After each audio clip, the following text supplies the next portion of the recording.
भगवान ठाका लगा, गुस्सा आ गया भगवान कृष्ण के सामने। भगवान कृष्ण के सामने अर्जुन बोला, आप कहते हो दानवीर कर्ण, कभी मेरे नाम के आगे आपने दानवीर नहीं लगाया कि दानवीर अर्जुन? भगवान ठाका लगाकर हंस दिए। भगवान ठाका लगाकर गला पकड़ रहा है, भगवान ठाका लगाकर हंसे।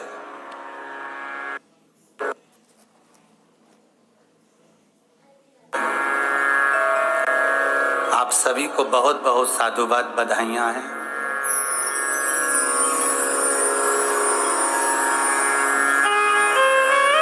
ये अक्षय तृतीया है।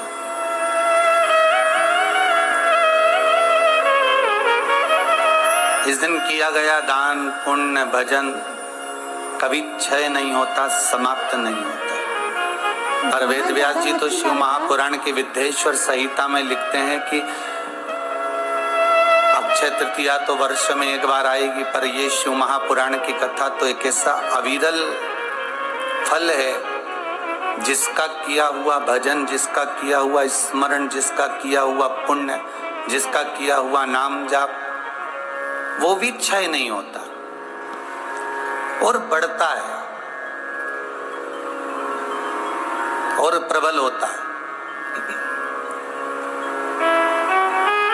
राजगरिया जी, आप शिव महापुराण की कथा को ऑनलाइन करा रहे हैं।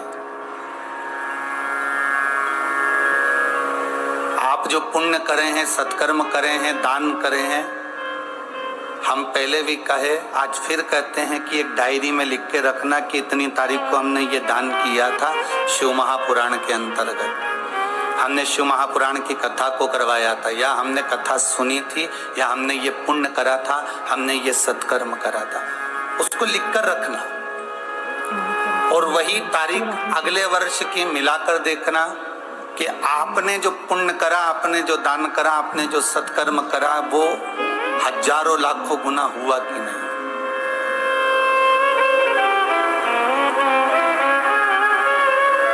शिव महापुराण का सबसे बड़ा प्रमाण ही यही है कि एक बार जो शंकर की कथा को करवा लेता है, वो दूसरी बार कथा का नंबर फिर लगा देता है, क्योंकि बाबा उसको इतना प्रदान कर देता है।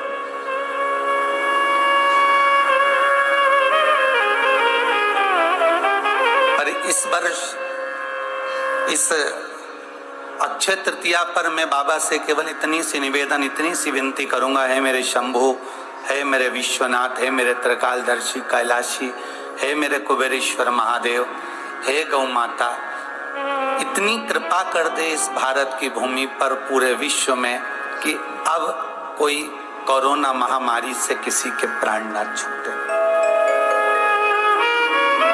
धन की हानि व्यक्ति झेल सकता है,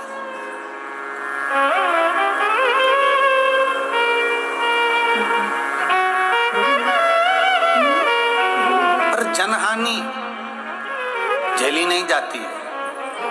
एक बिलखते हुए बच्चों से पूछा जाए कि उनके पिता, उनकी माता, एक बुजुर्गों से पूछा जाए उनका बेटा, उनकी बहू, एक किसी से पूछा जाए उनका भाई, उनका बंधु, उनका सखा, उनका अपना, जब शरीर को त्याग दिया है, शरीर को छोड़ दिया है, तो उसकी गति क्या है, उसकी स्थिति क्या है।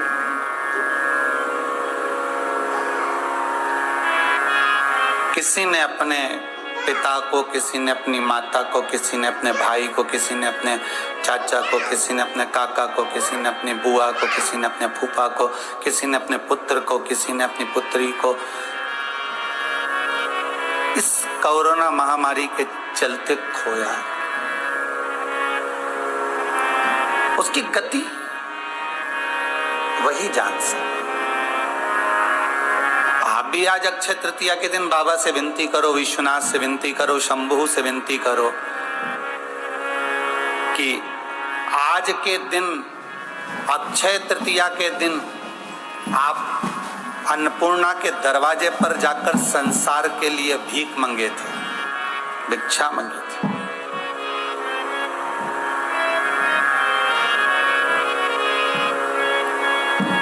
केवल अक्षय तृतीया, ये नहीं कि इसमें जो दिया गया वो अक्षय हो गया, उसका पुण्य भी तो देखो। इसकी अक्षयता क्यों मानी गई? क्यों अक्षय तृतीया को इतना प्रबल माना गया? क्यों अक्षय तृतीया को इतना श्रेष्ठ माना गया? कि केवल दान करने के लिए, केवल पुण्य करने के लिए, केवल सत्कर्म करने के लिए, केवल भजन करने के लिए, या द्रौपदी को अक्षय पात्र प्राप्त हुआ था, या गंगा पृथ्वी पर अवतरण का भाव प्रकट किया था,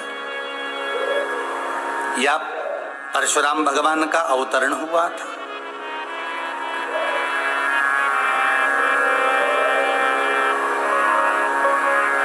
ये सब तो है। भगवान विष्णु का एक अंश परशुराम भगवान तो प्रगटे ही है संसार के उद्धार के लिए।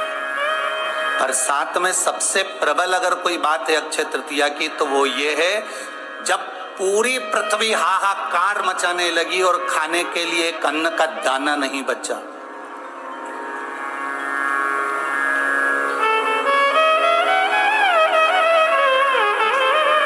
संपूर्ण ब्रह्मांड, संपूर्ण पृथ्वी, संपूर्ण ब्रह्मांड, संपूर्ण पृथ्वी जब हाहाकार करने लगी और अन्न का एक दाना उसको खाने को नहीं मिल रहा।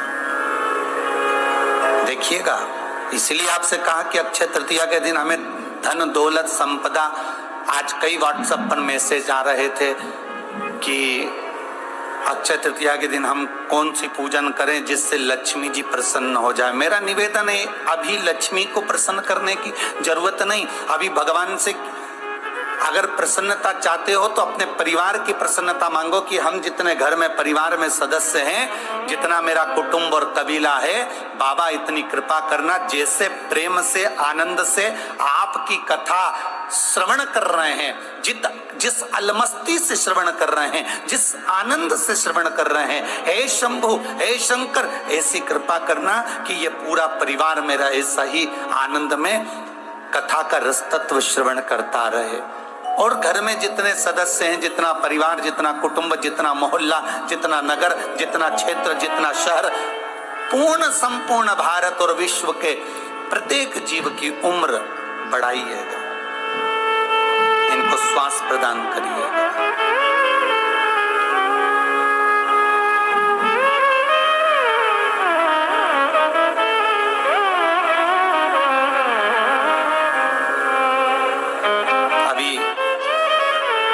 अखबार में और मीडिया पर न्यूज़ों में बताया गया था कि अगला जो चरण आएगा कोरोना महामारी का, वो बच्चों के लिए ज़्यादा भारी है। तो घर के माता पिता कितने प्रबल हो गए, कितने एक्टिव हो गए कि अपने बच्चों को कहीं जाने नहीं देना है, बच्चों को घर में रखना है, सोशल डिस्टेंसिंग का पालन करना है, हाथों को धुलवाना है, मुख पर मास्क। बच्चे लोगों के प्रति माता पिता कितने जागरूक हो गए।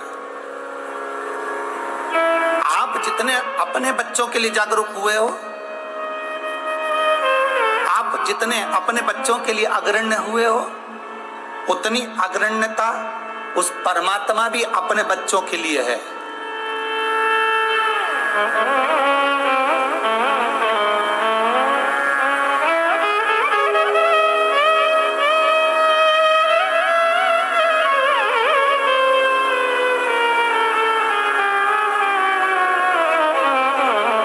एक भाव, एक चोर जैसे चोरी करने जाता है और चोरी करने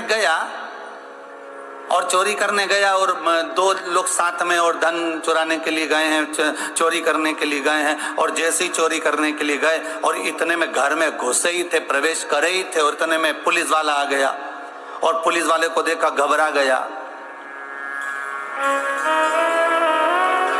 उसके मुख से शब्द निकलना बंद हो गया कि सामने ये खाकी वर्दी वाला कहां से आ गया, पुलिस वाला कहां से आ गया। पुलिस वाले ने जैसे ही देखा और इसने पुलिस वाले को देखा, घबरा गया। पुलिस वाले ने पूछ लिया, कहां से आए हो, क्या कर रहे हो? कुछ नहीं, हम तो ऐसे ही आए थे साहब, बस वैसे ही। सब दिख रहा है, कैसे आना हुआ, कहां से कूद कर आए, सत्य बताओ।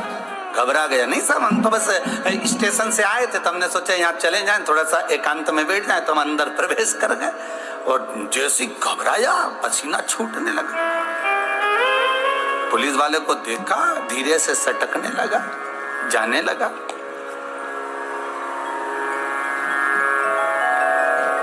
मात्र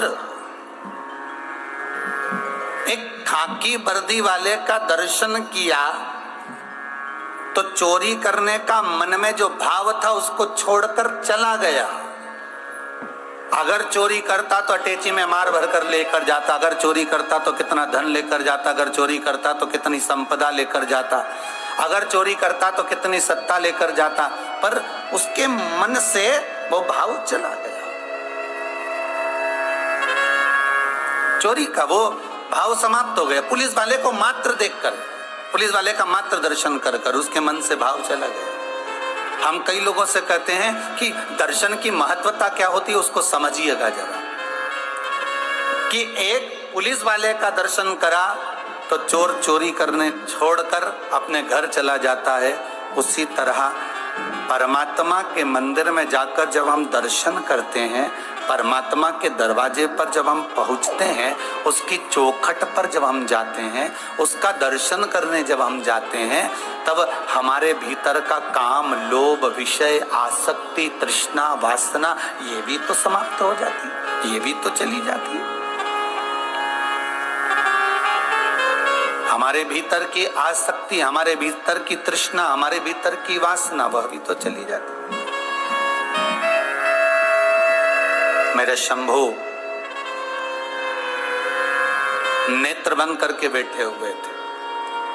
पूरा ब्रह्मांड हाहाकार मचा रहा था, पूरा ब्रह्मांड।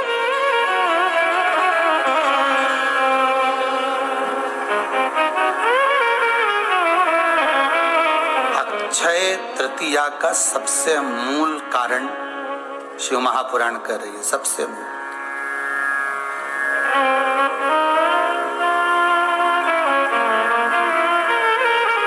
हाहाकार दुनिया कर रही है, भूख लगी है, बच्चे बिलख रहे हैं। आप शंभु हो, आप शंकर हो, आप दातार, आप दयालु।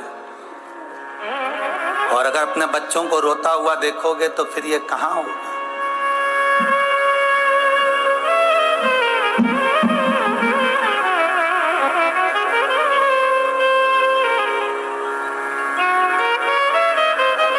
फिर ये अगर बच्चे रोते हुए दिखेंगे तो माता पिता को अच्छा नहीं लगता, और आप अगर रोते हुए बच्चों को देखोगे तो क्या आपको अच्छा लगेगा? प्रभु, चारों तरफ जहां हाहाकार मच गया, भगवान विष्णु भी देख लिए कि इस पृथ्वी पर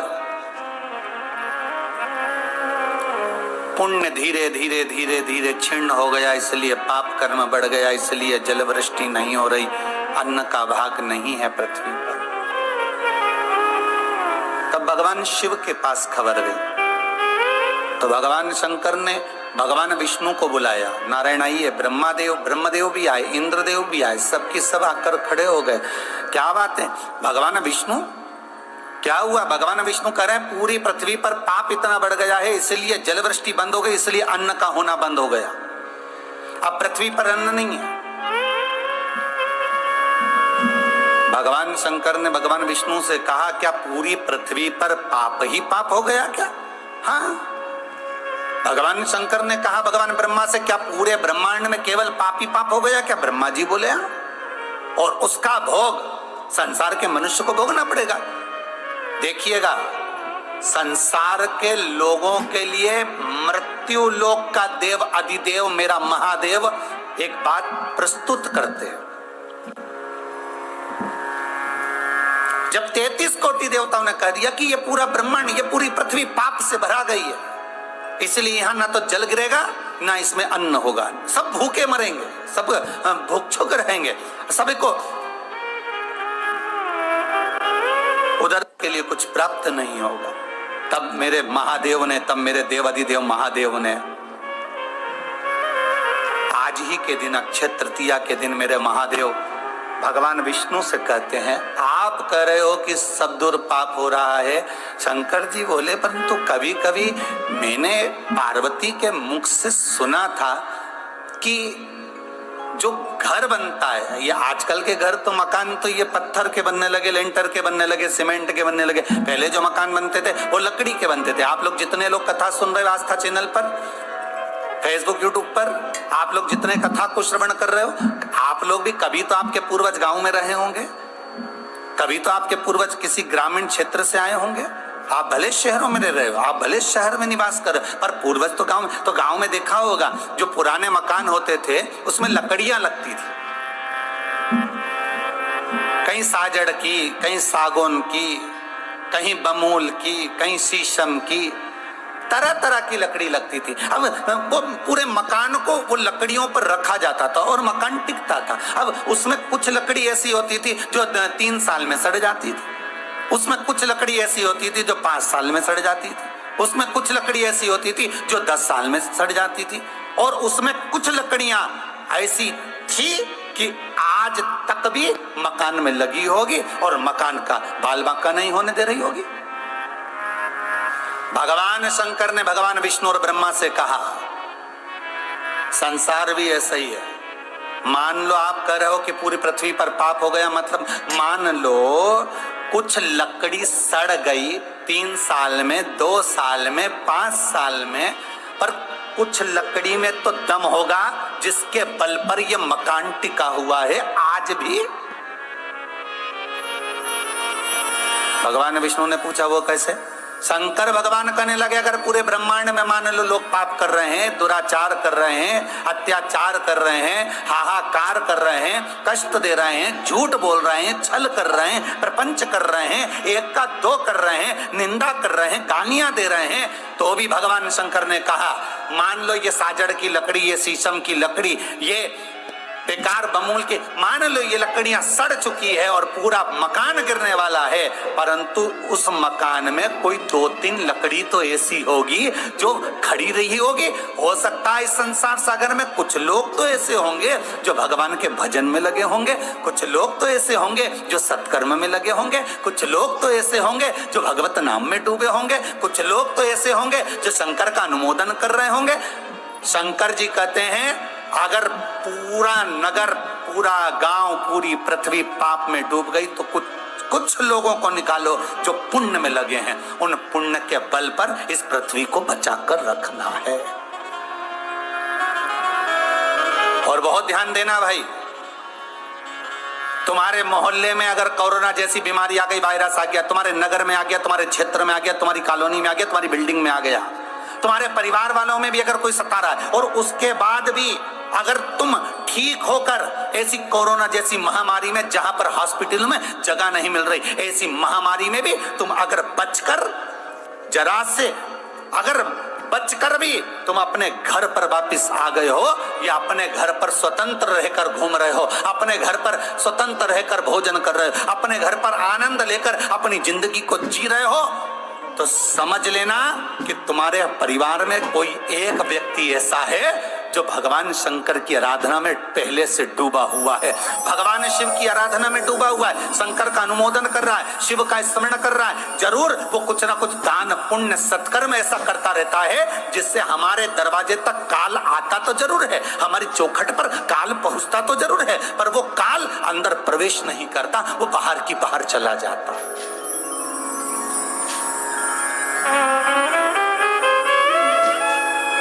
दरवाजे तक आता जरूर है, दरवाजे तक पहुंचता जरूर है, पर दरवाजे से अंदर प्रवेश नहीं करता, क्योंकि उसकी हिम्मत नहीं है कि अंदर प्रवेश कर जाए। क्योंकि अंदर जैसे राजा श्वेत शंकर के भजन में डूबे रहे, भगवान शंकर का अनुमोदन करते रहे, उनको नहीं मालूम कि उनका काल कब आ गया, और राजा श्वेत को लेने के लिए यम के दूत आ गए, और यमदूत जैसे टूट पड़े तो कार्तिकेय महाराज ने उनको मार दिया।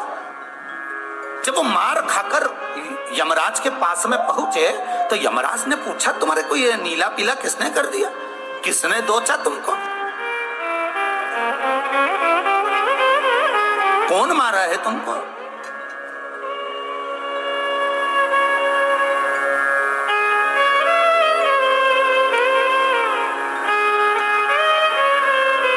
यमदूतों ने कहा शंकर जी के मंदिर में गए थे, राजा श्वेत का अंतिम समय था, उसको उठाने के लिए गए थे, तो फिर कार्तिकेय जी ने मारा।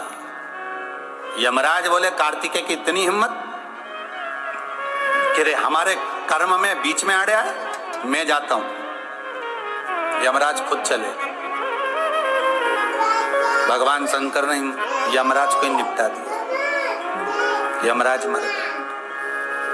मृत्यु देवी को मालूम पड़ा तो मृत्यु देवी सीधे जाकर राजा श्वेत पर टूटने लगी, तो मृत्यु देवी को शिव जी ने मार दिया, शंकर ने मार दिया। किसी पुराण में किसी जगह पर आपने कभी नहीं सुना होगा कि यमराज मर गया, मृत्यु देवी मर गई। तब सूर्य नारायण भगवान रोते आए कि मेरी पोती मर गई, मेरा पुत्र मर गया, इसको जीवित करो।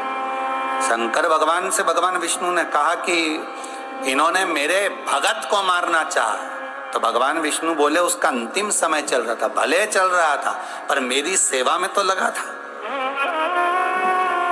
मेरे मंदिर में राजा श्वेत मेरे मंदिर में शंकर की आराधना कर रहा था, इतनी हिम्मत यमराज की कैसे हो गई कि मंदिर में प्रवेश कर गया।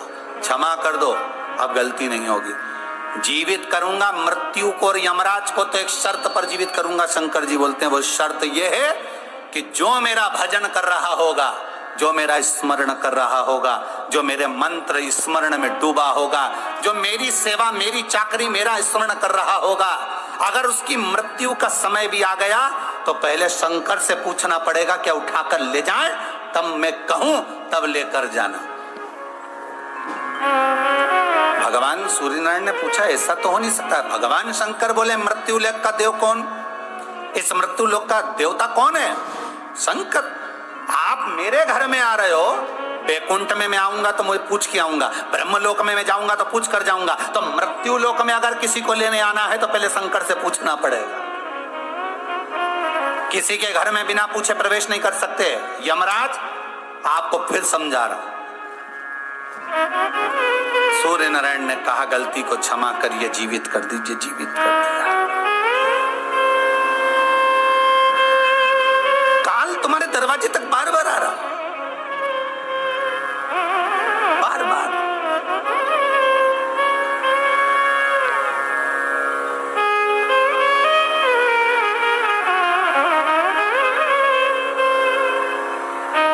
अरे भाई,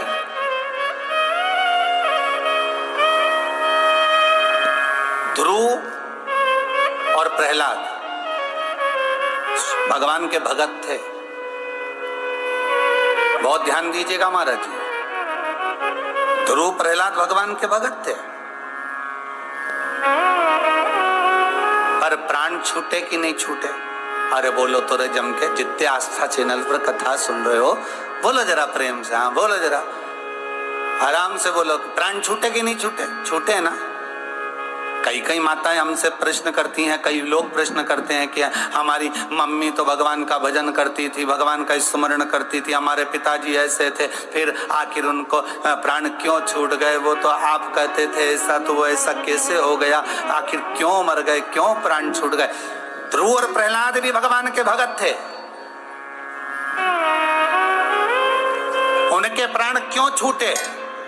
उस कथा को जरा निकाल कर पढ़िएगा गर्ग संहिता से, उस कथा को जरा निकाल कर पढ़िएगा विष्णु पुराण में से, उस कथा को जरा निकाल कर पढ़िएगा स्कंद पुराण में से, पद्म पुराण में से, कि प्राण छूटने का कारण क्या था।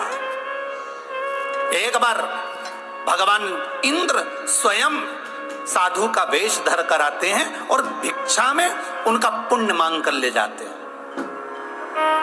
आप शंकर के भगत हो, आप शंकर के उपासक हो, आप शंकर का स्मरण करते हो, आप शंकर की पूजन करते हो, उसके बाद भी अगर आपको कोई बीमारी घेर ली है, किसी बीमारी ने आपको घेर लिया और मान लो प्राण छूट गए, तो उसके परिवार वालों को पहले खोद कर निकालना पड़ेगा कारण क्या है, जाने का कारण क्या है। जब शंकर का इतना भगत था, शिव का इतना उपासक था, तो प्राण क्यों छूटे उसका कारण निकाल कर देखिए।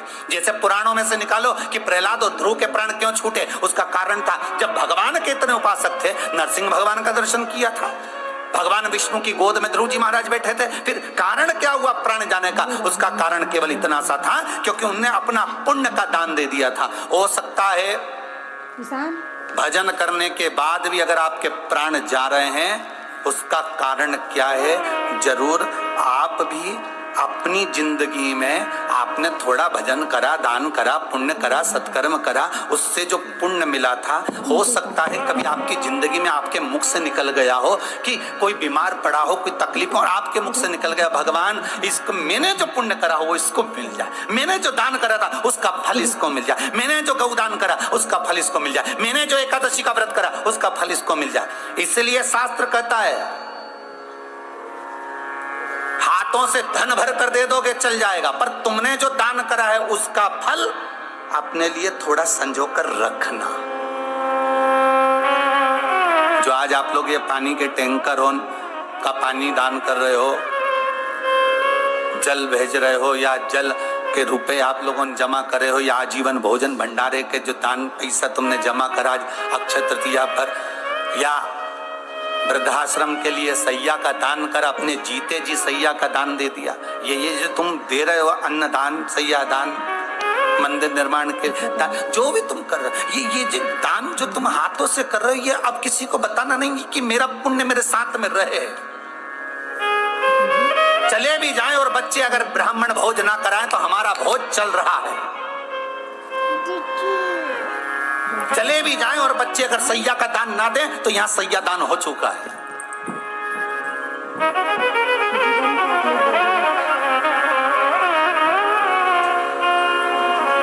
कुछ पुण्य था, कुछ आनंद था, कुछ अपने पास में अपना पुण्य संजो कर रखो, थोड़ा पुण्य संजोना। और कई लोग पूछते हैं महाराज जी, पूछने का कारण, कई लोग कहते हैं ऐसा क्यों हो गया, उसका कारण कुछ ना कुछ होगा। आप आए नहीं और सुबह हो गई मेरी पूजा की थाली धरी की धरी रह गई, कारण क्या है?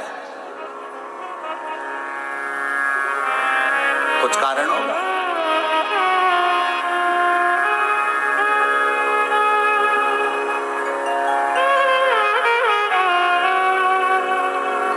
महाराज, धन का बिस्तर मिल जाए पर नींद को तरसे नैन, कांटों पर भी सोकर आए किसी के मन को चैन।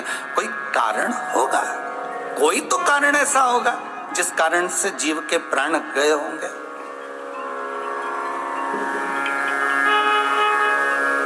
कोई कारण।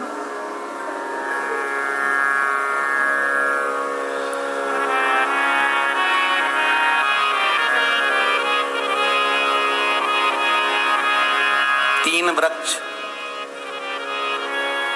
पीपल, बड़, बेलपत्री, जम के बोलिए रे भाई। तीन वृक्ष, पीपल, बड़ और बेलपत्री। कभी मौका लगे तो स्कंद पुराण को और गरुड़ पुराण में स्मरण करिएगा।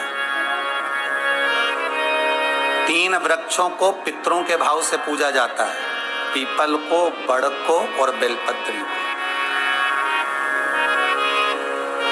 किस तरह के व्यक्ति के मरने के बाद कौन सा वृक्ष लगाना चाहिए उसका भी प्रमाण शास्त्रों में है, उसका भी प्रमाण। फिर लोग कहेंगे गुरुजी पेड़ों की महिमा बताने बैठ गए, फिर वृक्षों की महिमा बताने बैठ। अरे वृक्ष ना हो तो जीवन ना हो।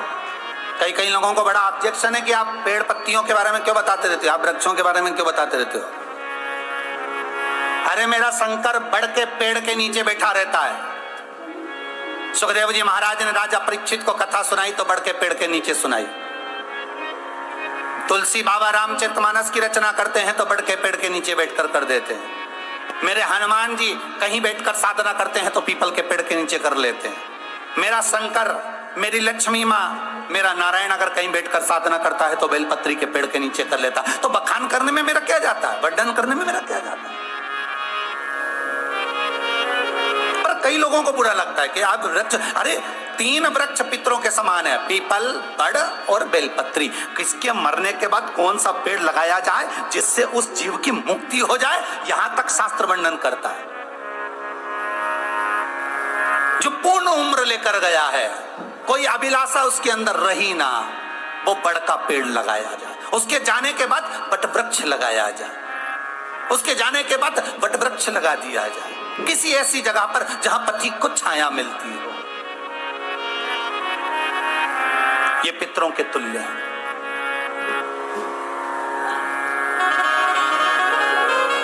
जो मर गए अधोगति में, बहुत सारी अभिलाषाएं मन में रह गई, अभी मुझे और कमाना था, अभी मुझे फैक्ट्री बनाना था, अभी मुझे दुकान बनाना था, अभी मुझे ऐसा करना था, अभी मुझे ये काम और करना था, अभी मेरा घर का निर्माण करना था, मेरे बेटे बेटी की शादी करना थी, और अचानक योग संजोग बना और मर गया।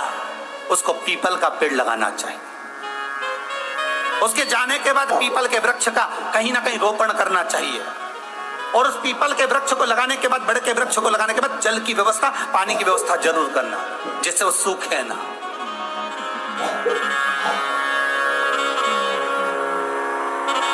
तीसरा, जो अधोगति में मर गया, कुंवारा मर गया, या उसकी गति एक्सीडेंट में, आदिक में, या किसी भी तरह से सुसाइड कर या किसी भी तरह से भूखा प्यासा, यहां तक कहा गया भले कुंवारा नहीं मरा और भूखा और प्यासा भी चले गया तो उसके लिए बेलपत्री का पेड़ का निर्माण करना चाहिए, बेलपत्री का पौधा लगाना चाहिए, उस पर पानी की व्यवस्था, जल की व्यवस्था। कितना सुंदर लिखा है महाराज शास्त्रों के अंतर्गत, कितना सुंदर वर्णन किया।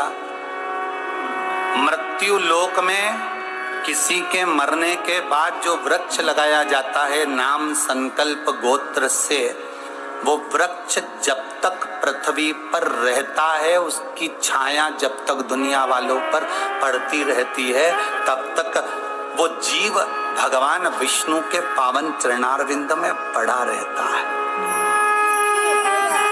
किस धाम में? वृक्ष जिसके निमित्तार्थ लगाया गया वो किस धाम में रहता है, उसका भी वर्णन है गौलोक धाम में। बैकुंठ से हटकर है गौलोक धाम।